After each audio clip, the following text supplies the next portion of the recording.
اعوذ باللہ من الشیطان الرجیم، بسم اللہ الرحمن الرحیم۔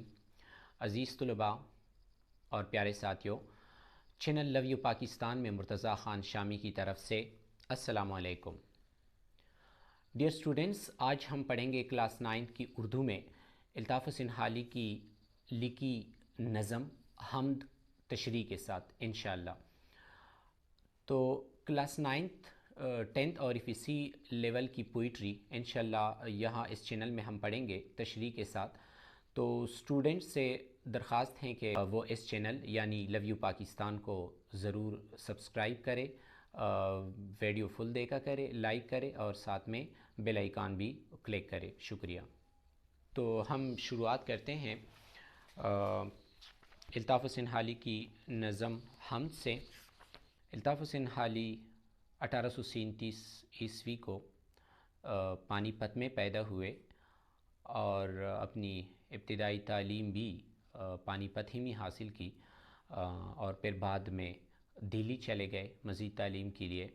وہیں پہ اس نے باقی جو تعلیم تھی وہیں پہ حاصل کی۔ پوئٹری کے حوالے سے اگر بات کی جائے یا اردو نثر کے حوالے سے اگر بات کی جائے یا اردو تنقید نگاری کے حوالے سے بات کی جائے، سوانح نگاری کے حوالے سے بات کی جائے، تو اس سب میں الطاف حسین حالی جو ہے اپنا الگ ایک مقام رکھتا ہے، اپنا الگ ایک درجہ رکھتا ہے۔ ہم زیادہ بات نہیں کریں گے الطاف حسین کے حوالے سے کیونکہ اتنا وقت نہیں ہوتا۔ بہرحال پڑھتے ہیں اس کی نظم حمد۔ قبضہ ہو دلوں پر کیا اور اس سے سوا تیرا، ایک بندہ نافرما ہے حمد سرا تیرا۔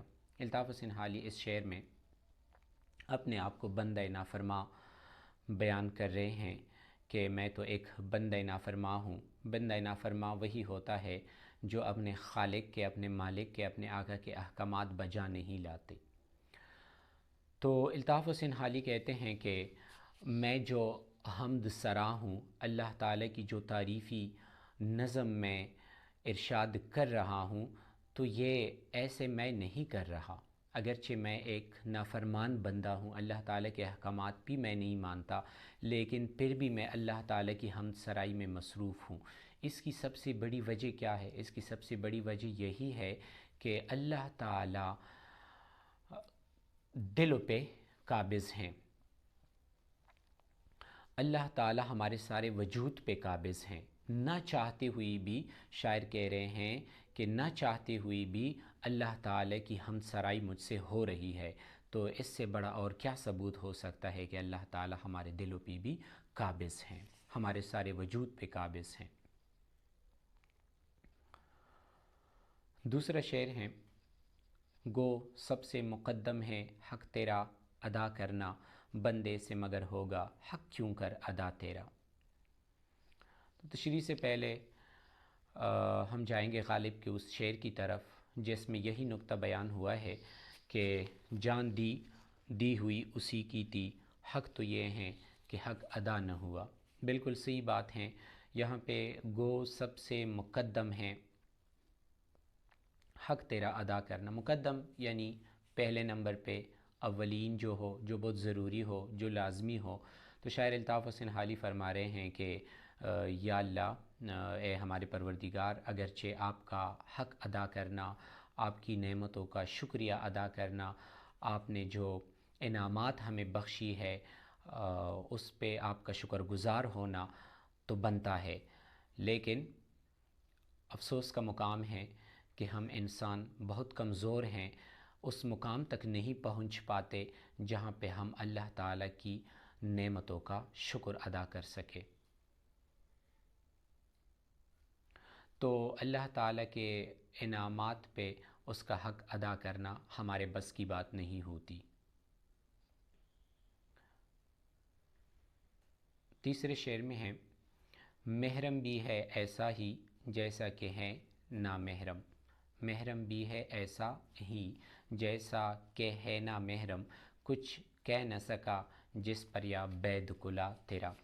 شاعر کہہ رہے ہیں کہ اللہ تعالیٰ کی ذات جو ہے، اس کی پہچان، اس کا قرب، اس کی نزدیکی اگرچہ ہم پا لیتے ہیں، ہم اللہ تعالیٰ کو پہچانتے ہیں، اللہ تعالیٰ کی قدرتوں سے ہمیں اس کا احساس ہوتا ہے، لیکن چونکہ وہ پردے میں ہیں اس وجہ سے گویا کہ وہ نامحرم ہو۔ محرم یعنی جس سے بہت زیادہ جان پہچان ہو، جس سے خونی رشتہ ہو۔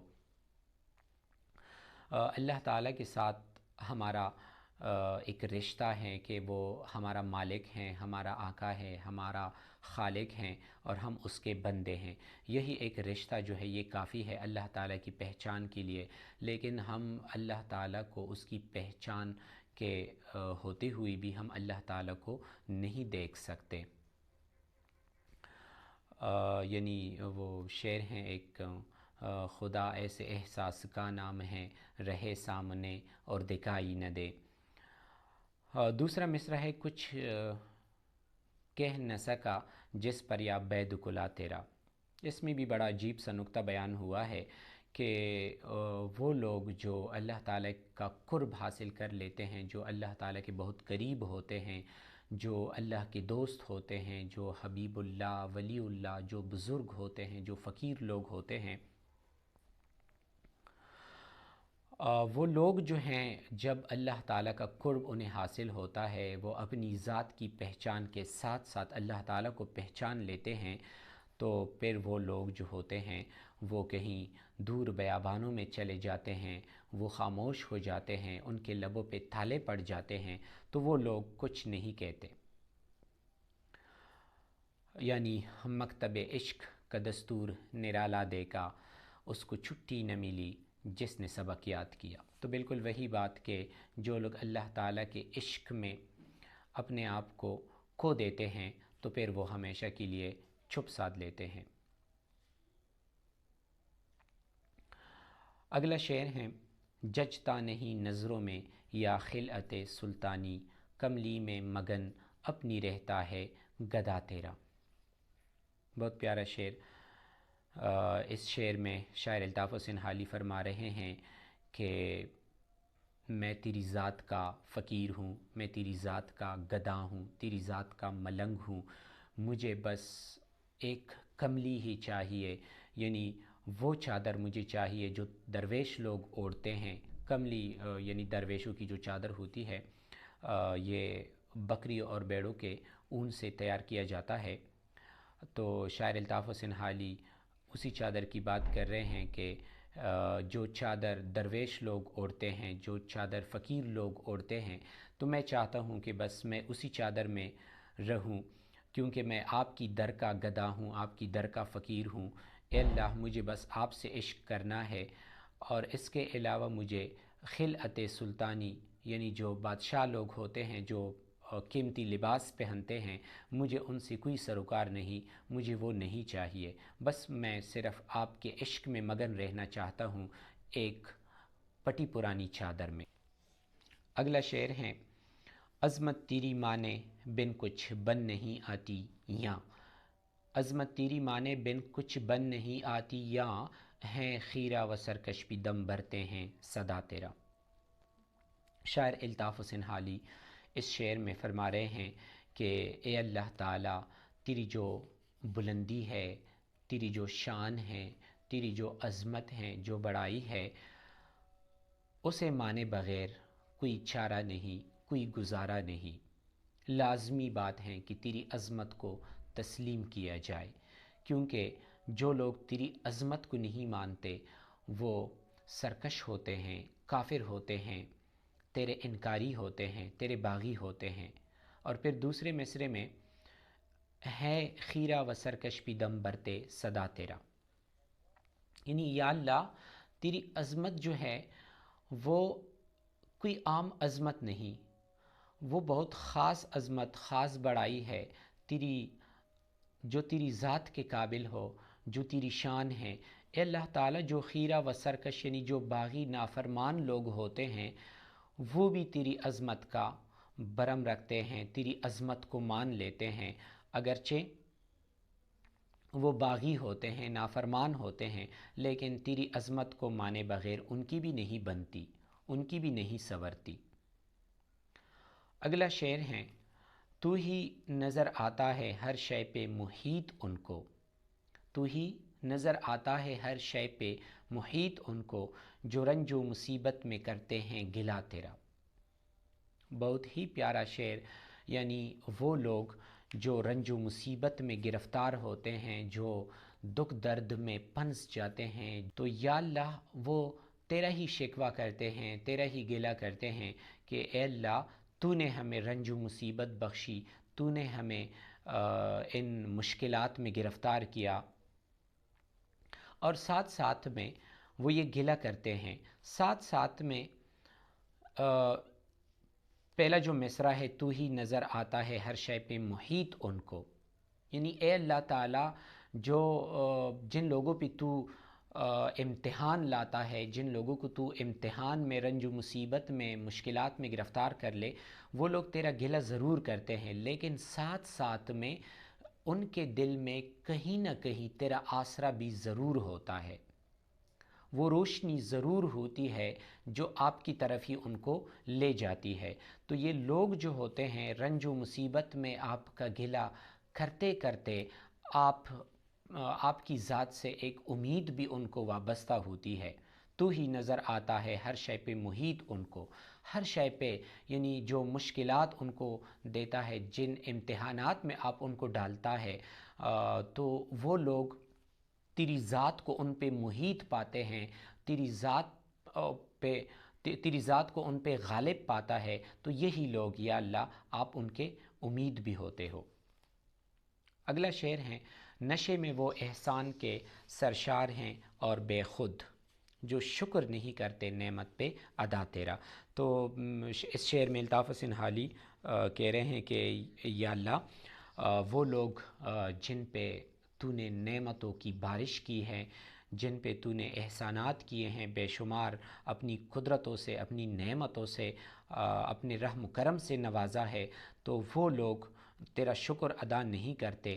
یہی وہ لوگ ہوتے ہیں جو احسان فراموش ہوتے ہیں، جو اپنی ذات میں مغرور ہوتے ہیں، جو اپنی ذات کے علاوہ اور کچھ دیکھ نہیں پاتے، تو یہ لوگ اصل میں احسان فراموشی کے نشے سے سرشار ہوتے ہیں، نشے میں چور ہوتے ہیں۔ اسی وجہ سے یہ لوگ آپ کا شکر ادا نہیں کرتے، اگرچہ آپ کا شکریہ ادا کرنا آپ کا حق ہے۔